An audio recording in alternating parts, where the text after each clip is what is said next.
கோபம், ஆத்திரம், வைராக்கியம், பலவிதமான முரட்டு சுபாவங்கள், இதெல்லாம் ஆண்டவருடைய சமூகத்திலே அப்படியே அர்ப்பணம் செய்துவிட்டு, ஆண்டவரே நீர் விரும்புகிற சாந்தத்தை எனக்கு தாரும் என்று கேளுங்க.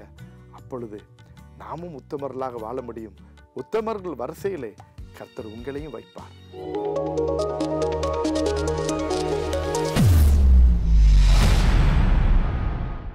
என் அன்பு சகோதர சகோதரிகளே, எனக்கு மிகவும் பிரியமானவர்களே, இயேசுவின் நாமத்தினாலே உங்களை நான் வாழ்த்துகிறேன்.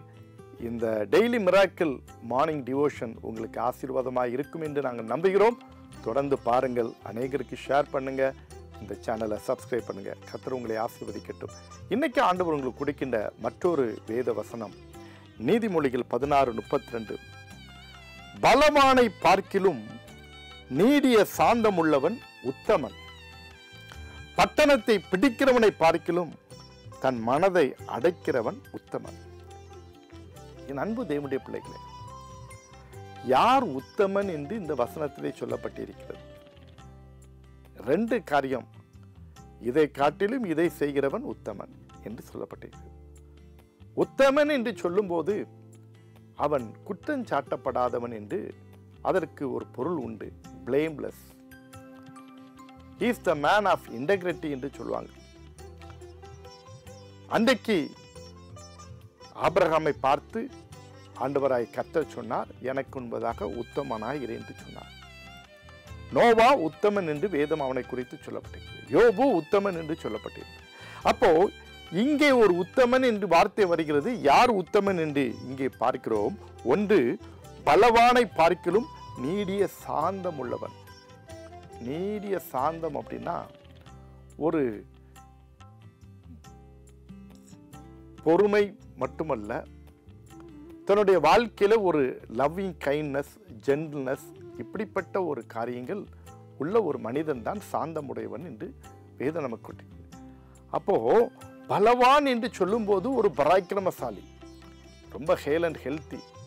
சில சமயத்தில் கொலோக்கியெல்லாம் நம்ம சொல்லுவோம், அவன் பெரிய சண்டியர் அப்படிம்பாங்க. கொலோக்கியல் லாங்குவேஜில் சொல்லுவான், பெரிய சண்டியர், பெரிய முரடன், அவன் தான் பலவான்.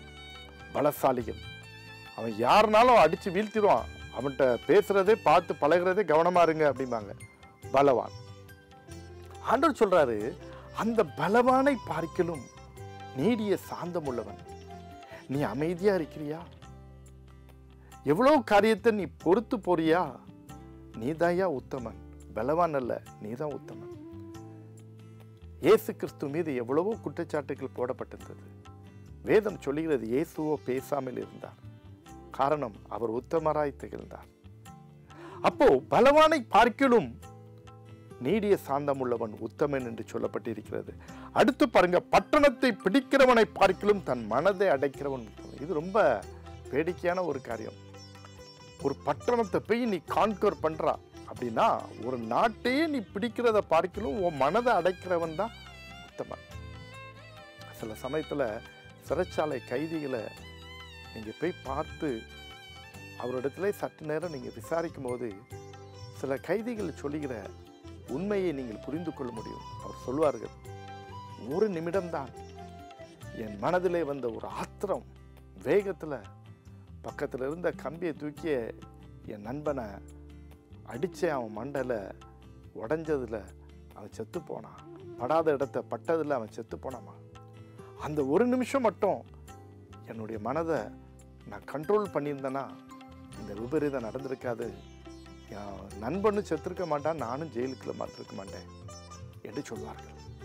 இப்படி சிறை கைதிகள் ஒவ்வொருவரும் ஆத்திரத்தில், கோபத்தில் சில காரியங்கள் செய்தது நிமித்தம் அவர்கள் தண்டனை அனுப்புவதை அநேகர் சொல்ல கேட்டிருக்கிறோம். ஒருவேளை அதுதான் உண்மையும் கூட. அதுதான் வேதம் இங்கே சொல்கிறது.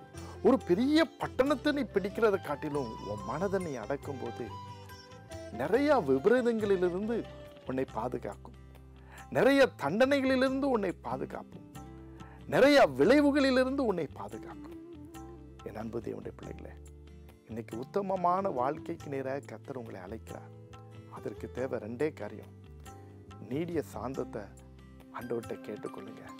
2வது, உங்கள் மனதை அடக்கக்கூடிய ஒரு கிருபையை ஆண்டவர்கிட்ட கேளுங்க. கோபம், ஆத்திரம், வைராக்கியம், பலவிதமான முரட்டு சுபாவங்கள், இதெல்லாம் ஆண்டவருடைய சமூகத்திலே நாம் அவரிடத்திலே அப்படியே அர்ப்பணம் செய்துவிட்டு, ஆண்டவரே நீர் விரும்புகிற சாந்தத்தை எனக்கு தாரும் என்று கேளுங்க. அப்பொழுது நாமும் உத்தமர்களாக வாழ முடியும். உத்தமர்கள் வரிசையிலே கர்த்தர் உங்களையும் வைப்பார். அந்த பாக்கியத்தை நீங்கள் பெற வேண்டுமானால் இந்த பிரார்த்தனையில் என்னோடு கூட இணைந்து கொள்ளுங்கள். அவர் உங்களை ஆசீர்வதிக்கட்டும். ஜெபிப்போமா? அன்பு நிறைந்த இயேசு சுவாமி, உம்மை நன்றியோடு துதிக்கிறோம், ஸ்தோத்தரிக்கிறோம். உத்தமன் யார் என்பதை எங்களுக்கு அருமையாய் நீர் கற்றுக் கொடுத்தீரப்பா. பலசாலியை பார்க்கிலும் ஆண்டவரே நீடிய சாந்தமுள்ளவன் உத்தமன். பட்டணத்தை பிடிக்கிறவனை பார்க்கிலும் தன் மனதை அடக்குகிறவன் உத்தமன் என்று உங்களுடைய வார்த்தைக்காக உமக்கு ஸ்தோத்திரம் அப்பா. இன்றைக்கு ஆண்டவர் யாரெல்லாம் எங்களுக்குள்ளே இருக்கிற ஆத்திரம், கோபம், இந்த வைராக்கியம், இப்படிப்பட்ட காரியங்களை எடுத்து போட்டு உம்முடைய சாந்தத்தை தாரும் என்று கேட்கிற உம்முடைய பிள்ளைகள் ஒவ்வொருவருக்கும் நீர் உம்முடைய சாந்த குணத்தை கொடுத்து உத்தமர் என்கின்ற வரிசையிலே அவர்களையும் நிலைநிறுத்தும் அப்பா. உம்முடைய பார்வைக்கு உகந்தவர்களாய் அவர்கள் இருக்கட்டும் சுவாமி. அதனால் அவர்களும் அவருடைய குடும்பமும் அவர் வேலை செய்கிற இடமும் ஆசீர்வதிக்கப்படட்டும். அவருடைய கைகளின் பிரயாசம் ஆசீர்வதிக்கப்படட்டும் அப்பா. வியாதியோடு பலவீனத்தோடு யாராவது இந்த நிகழ்ச்சியை பார்த்து கொண்டிருப்பார்களால் தேவ வல்லமை, தேவ கிருபை உம்முடைய பிள்ளைகள் மீது இறங்கட்டும். உம்முடைய அபிஷேகத்தின் வல்லமையை பொழிந்தருளும்படியா நான் ஜெபிக்கிறேன். உம்முடைய பாதுகாப்பின் கரத்தினாலே மூடி மறைத்துக் கொள்ளும். ஆசீர்வதியும். இந்த நாள் முழுவதும் உடைய கிருபை இருக்கட்டும். இயேசுவின் நாமத்தில் வேண்டிக் கொள்கிறோம் பிதாவே. ஆமென்.